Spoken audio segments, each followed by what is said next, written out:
Welcome to County Report this week. I'm Lorna Virgili. Thank you for joining us. Youth under 18 will not be able to hang out by themselves and engage in antisocial behavior in Montgomery County past 11 p.m. on weekdays.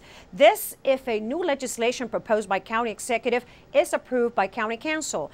The newly proposed Teen Curfew is intended to address issues relating to increased gang activity, violence, and crime. We have large numbers of very young people who are not properly supervised. This measure of a curfew will not affect those kids who are acting appropriately. It will not affect those kids who are properly supervised. It will not affect the quality of the daily life of many of our young people who are doing things constructively. According to County Executive Ike Leggett, this is intended to address increased gang activity and violence involving minors in parts of the county. Similar curfew laws already exist in Prince George's County and the District of Columbia. So we get a large disproportionate number of youth who are coming from those jurisdictions to in fact engage in Montgomery County. And oftentimes, unfortunately, it's in antisocial behavior. The curfew will be imposed from midnight to 5 a.m. on Saturday and Sunday, and starting at 11 p.m. until 5 a.m. during weekdays. Under the legislation, if an unsupervised minor is engaging in antisocial activity, a police officer can give a warning. The ultimate penalty could be community service. It is only when someone will disobey the police officer at that point in time that you have further action that would proceed from that. It is not designed in some random way to just simply start picking up young people all over the place and to discourage them from doing what we consider to be very wholesome things, things which they can actively participate in through the county. County Council will hold a public hearing on the Teen Curfew Legislation on July 26. Montgomery County Police Chief Tom Manger announced that the crime statistics for the first quarter of 2011 showed a 4.6% decrease in total reported crime within Montgomery County.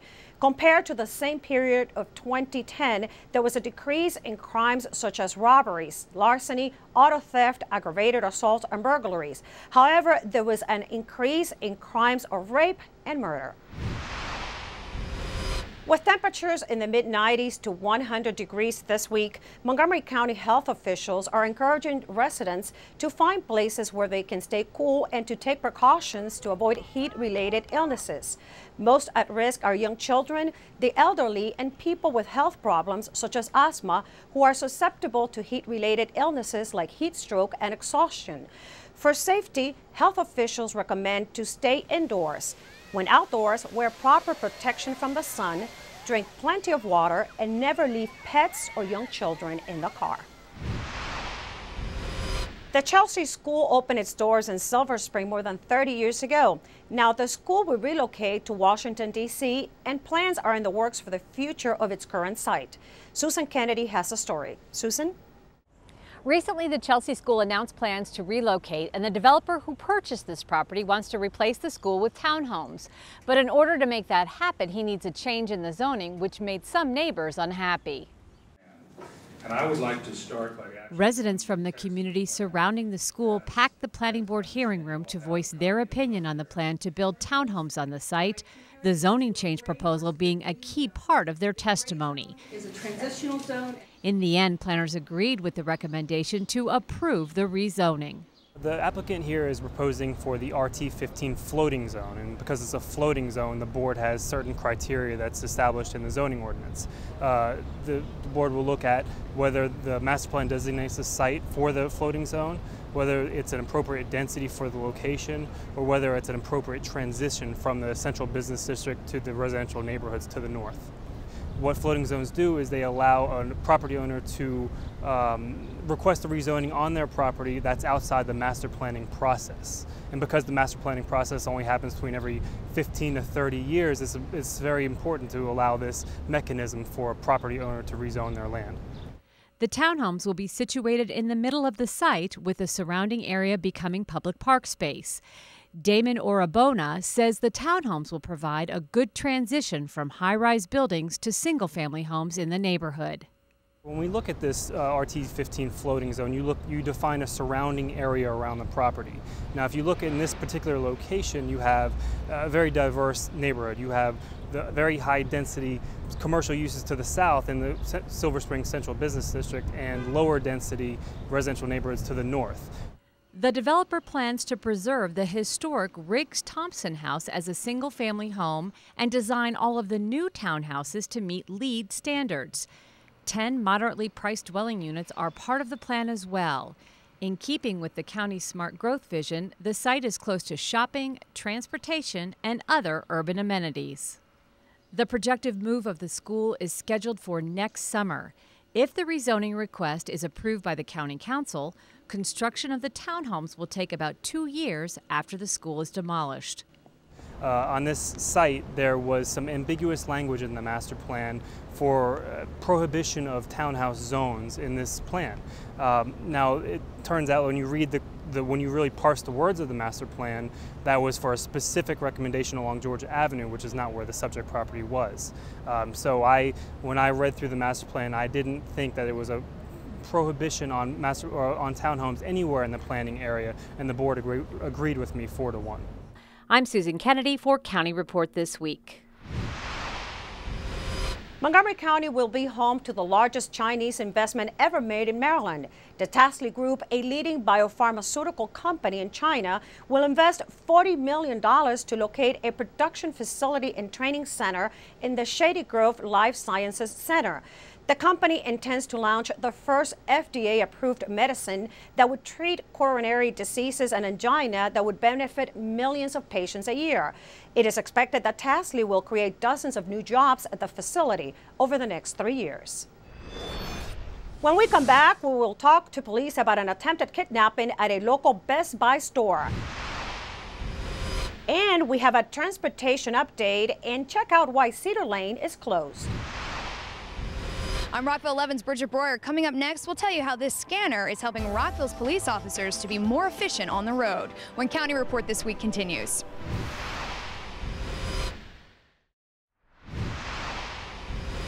Welcome back to County Report This Week. I'm Lorna Virgili. If you're thinking about skipping out on updating your vehicle registration, you might want to think again. At least that's what the City of Rockville Police Department is suggesting after it unveiled its new license plate reading system. The city is putting technology to good use, and Rockville 11's Bridget Boyer is on patrol with more. Bridget?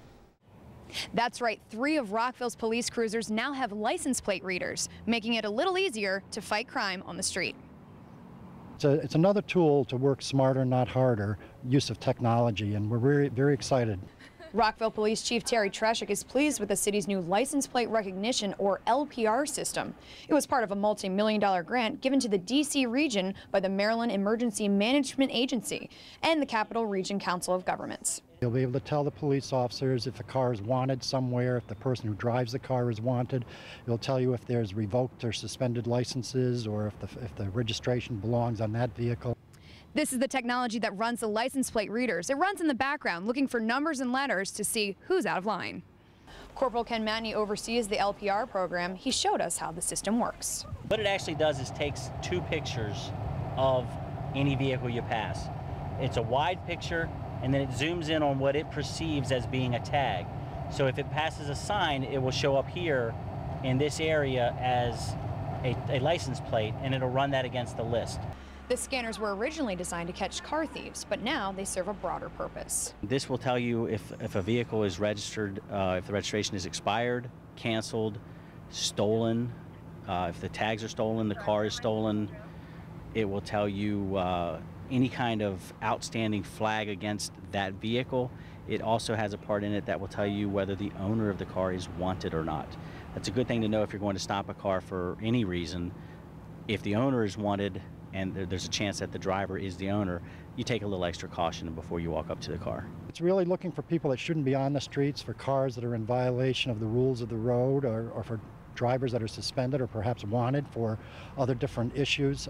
It's a good way to quickly be able to scan the vehicles around you without having to stop and pull to the side of the road and type it into their computer or make a motor vehicle stop itself. It's an unobtrusive way of checking to ensure that everybody's in compliance.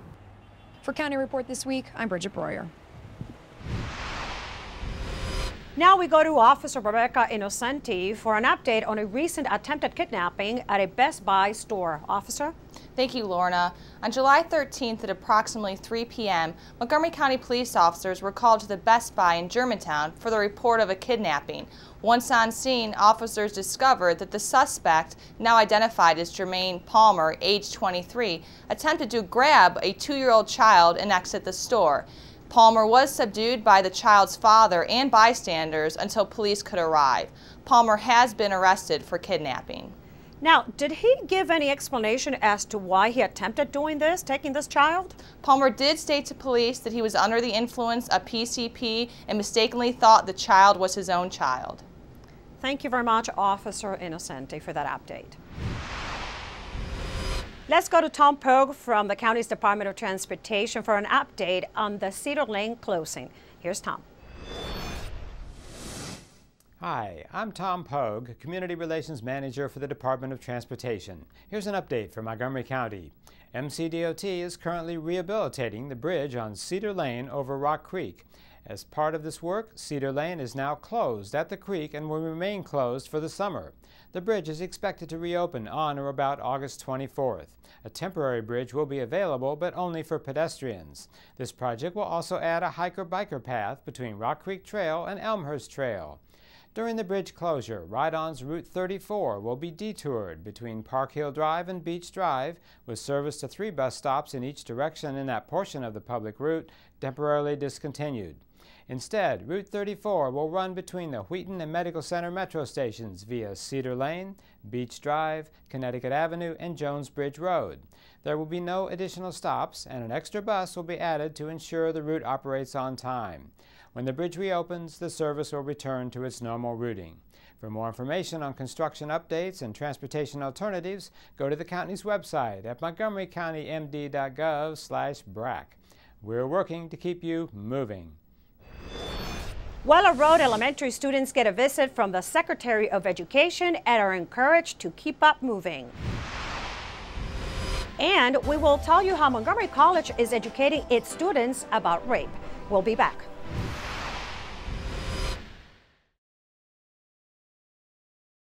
Welcome back to County Report This Week. I'm Lorna Virgili. Students from Weller Road Elementary joined the U.S. Secretary of Education at a summer event called Let's Read, Let's Move. The event cultivates reading and physical activity during the summer months and year-round. Click-clack, moo cows that type. Fox and socks. Green eggs and ham. The language of friendship. These are just some books first graders from Weller Road Elementary School got to take home from the U.S. Department of Education's Let's Read, Let's Move event. We want to take any opportunity we have to bring the children out of the community downtown to the U.S. Department of Education to promote literacy and exercise throughout the summer. This is the second series of Let's Read, Let's Move, and we partner also with Michelle Obama's Let's Move program to encourage, physical fitness and healthy eating for children as well as reading during the summers. The U.S. Department of Education invited students to travel to Washington, D.C. and read with special VIPs. Congratulations! Today is your day. You're off to great places. You're off and away. And we'll see who gets there first. You think you get there first riding the train or walking? You think the train's faster than walking? Students learn to maintain a balanced lifestyle of eating healthy, having fun, and reading to enrich their minds. I like to read Key with Joy, Dr. Sue, a lot of books. I like reading Thumping Jacks. My favorite type of book is Power Rangers. I like to read Dr. Seuss because of the rhyming. U.S. Secretary of Education Arnie Duncan and U.S. Representative George Miller send students home with the message of, once you learn how to read, then you can do almost anything you want. It opens, everything else follows from that. Please keep reading all summer, okay? Read at home, go to the library. Read. Again, as the Congressman said, whatever you want to do in life, if you're reading well, you're going to have a lot of opportunities, okay? For more information on Let's Read, Let's Move, visit serve.gov. Montgomery College has teamed up with a local organization to inform their students about ways to protect themselves as well as anyone else in need. If you can understand the importance of your own existence, it is easier for you then to appreciate someone else's existence. Neil Irvin, director of the Men Can Stop Rape organization, led an open discussion on Montgomery College's Rockville campus to enlighten students of both genders on ways they can prevent rape. Men Can Stop Rape started as an all-volunteer collective, and over the last 15 years we have worked with federal, state, and city organizations and agencies, engaging and mobilizing men to see sexual assault, domestic violence, all forms of gender-based violence as not just women's issues, and to gain the skills to contribute and reduce and prevent sexual assault and domestic violence. Men Can Stop Rape, established in 1997, has grown into a worldwide organization committed to spreading rape awareness and prevention. Our Strength Media Works, which is a series of social marketing materials that we create for federal, state, and city agencies, individual organizations all across the country. We currently are in all 50 states, 11 countries internationally, with our media materials. The event, hosted by the college's Boys to Men and Women's Studies programs, covered topics such as causes of rape, stereotypes of victims, rape facts versus myths, and even what constitutes a real man. Boys to Men began in the fall of 2008. It was aimed at African-American black males. Our primary goals are to, of course, keep them in school, increase GPA, increase transfer rates, and increase their awards. The discussion had a keen focus on the male's role in not just rape, but also the community. We're always looking for different ideas, different ways to sort of engage our mentees on what it means to be a man. We've gotten several inquiries from female students about a like group, a like mentoring group for females. And certainly we'd be willing to consult with anyone in starting such a group, but this might be a step along that line. To find out more about what Men Can Stop Rape can do or how you can help spread awareness and safety, visit mencanstoprape.org. Rockville 11 just wrapped up production on Nature Center TV, a recreation and parks camp where kids learn about nature and produce their own television segments. Here we get a chance to talk to some of the campers and find out what they learned. Honeybees, watersheds, rain barrels, and a history hike were the segments that 16 campers produced as part of Nature Center Television. In its 4th year, the camp is a partnership with Rec and Parks and Rockville 11. The idea is to teach aspiring TV producers like 10-year-old George Casper about nature television. I liked when we did the filming and when I got to pour the stuff on the rain barrel. The week involved a day of TV 101 with the Rockville 11 crew. I think that some of them took away an opportunity to learn about careers that they might be interested in the future and also have a chance to be in front of cameras, which is an unusual experience for them to have. The goal of the camp is for campers to learn about nature and television. Alexa Bowen has a message for all future NCTV campers. I think that they should come because it's really a lot of fun, and every day I learn something new about animals and about how they live in the wild. For more information about NCTV, visit rockvillemd.gov/Croydon Creek. Now this week we introduce you to a sweet male cat named Thor. Here's Kathy Stanhope from the Humane Society. Hi, this is Kathy Stanhope with your Pet of the Week at the Montgomery County Humane Society, and I'm here with Thor. He is about the sweetest cat you ever want to meet in the world. He has just been placed in my lap and he has just settled down. He doesn't want to go back in that cage. So he really wants you to come down to the shelter and meet him. He has a very sad story. He was found by a county sheriff at a house that the people in the house had been evicted. And I guess he just hung around waiting for them to come back and they didn't come back for him. And a sheriff found him and brought him here. He is as sweet as the day is long. He is black, long hair. And I don't know if you can see it, but he has a white ascot, so a white chest. He is as nice as you can imagine. He's just sitting here purring up a storm. Please come down to the Humane Society and meet Thor. And remember, in the summertime, if you're traveling with your pet, be it a dog, a cat, or even a guinea pig, put some sort of ID on your pet. Animals get scared when they're traveling. Even if they're on a car trip, something could spook them, they could jump out the window. Please make sure you have some sort of tag on your pet when you're traveling, and consider getting your animal microchipped. That so many animals, hundreds of animals, have been lost and returned because of that microchip. It's a good way to get your animal back. It is a horrible feeling if you're especially out of town and your animal has gone missing, you don't know where to look. please put ID on the tag. And when you're at the place you're getting to, put the ID for the number, your local number where you're going to be at, so someone could return your dog or cat to you. And remember, come down to the shelter here in Rockville, meet Thor, the sweetest cat in the world. He really needs a new home. He needs a better life. Visit us on the web at mchumane.org. Give us a call at 240-773-5967. Come on down to the shelter in Rockville, meet Thor or another cat just like him, and please take home your new best friend. Coming up, we'll tell you how important eating organic is for you. And the Fillmore Music Center in Silver Spring will soon open its doors. We'll be right back.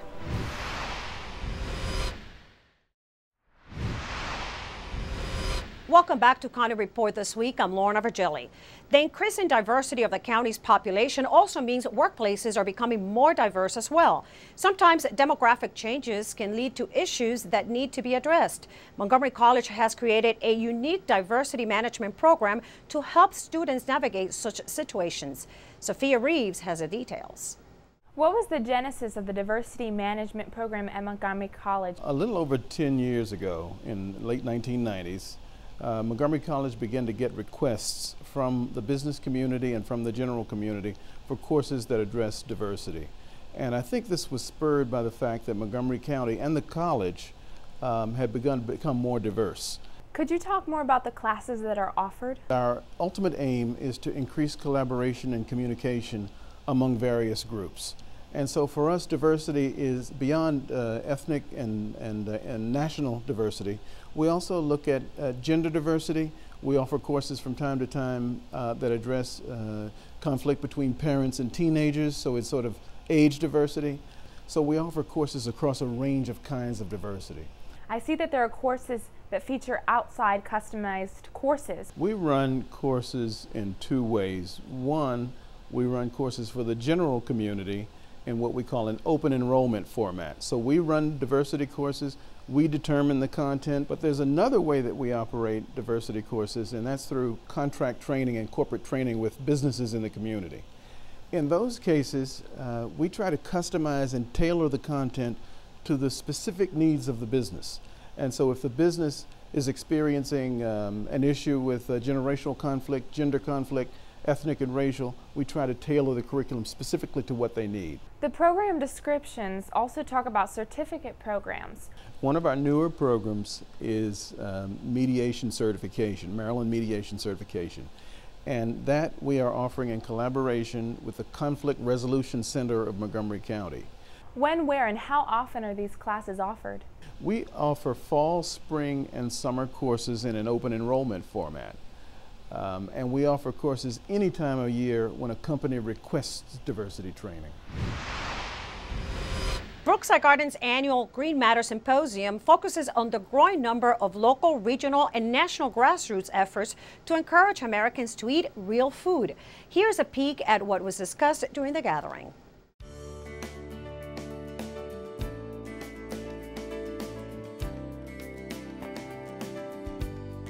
Thinking about where our food comes from was a big part of the Real Food Renaissance theme at the Brookeside Gardens Green Matter Symposium. We want people to learn about where their food comes from and maybe try some on their own. We're not opposed to flowers, obviously, we're still a garden, but we think this must be a mystery to a large part of the population, as particularly the younger set, who's only ever seen food from a grocery store. People are becoming more and more interested in where their food comes from. They are realizing that growing their own or buying organic foods offer a healthier alternative to foods that are conventionally grown. We've gotten away from cooking our own meals, and I think that really removes us from our food. And so when we don't cook our food, we're more likely to waste it. At the same time, we're probably buying fresh foods, and then we're so busy we're not using them. So we have all that waste in our refrigerators. The best way to cut food waste is to save your food and freeze leftovers. Growing your own vegetables does require time and effort, but there's an added satisfaction in growing what you eat. More seasons to explore this theme, and we're going to repeat some things that worked well. We're going to have a vegetable type garden, but it's not traditional. It's not going to be in rows. It's going to feature vegetables from 4 different parts of the world. We're going to continue with our pollinators garden. It'll be food for beneficial insects. And we're going to try some different crops this year, and we're going to repeat some others. As you can see, being green is becoming mainstream. It's in the products we use on a daily basis, it's in what you eat and what you wear. So I hope today you've taken away a new way that you can think green. I'm Susan Stark, thank you for joining us. And now some gardening tips from Brookeside Gardens. Hi, I'm Kathy Stevens, Conservatory Manager at Brookeside Gardens. This week I want to talk to you about putting your plants in a larger pot in the spring so that they have lots of room to grow during the summer and reduce your need to water them so often. Giving them a bigger pot will allow you to reduce the frequency that you have to water them because come July and August, you don't want to have to be watering your plants twice a day. If you move them up into a bigger pot, they have a little extra soil volume that will hold some water, and you can reduce the watering needs. Also, a bigger root system will support more growth of the top of your plant, which is what you want, because you want them to grow, produce flowers, produce more leaves and stems, and just thrive over the summer. The Fillmore Music Center will officially open its doors in mid-September. However, local residents eager to check out the Fillmore Silver Spring can now get a sneak peek inside the venue.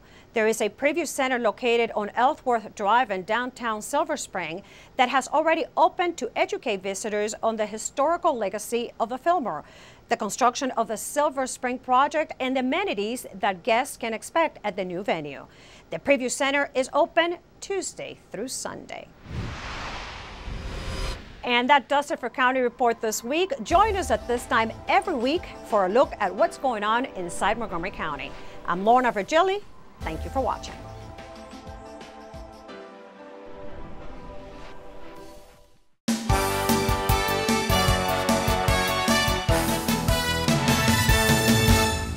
The fall semester at MC is approaching, and there's still time to register for classes. Course listings are available on the web, and registration is now online only. For assistance and information, stop by the Admissions and Records Office online or at any of our 3 campuses. And if you're starting at MC this fall, then plan to attend one of the new student orientation sessions scheduled on MC's Rockville campus. The sessions offer a variety of workshops that provide essential information to help students successfully navigate their first semester at MC. And there's still time to get your tickets for one of musical theater's all-time classics. MC's Summer Dinner Theater presents Meet Me in St. Louis. Performances continue through July in the Theater Arts Arena on the Rockville campus. For more information about the endless possibilities at your community college, visit our website.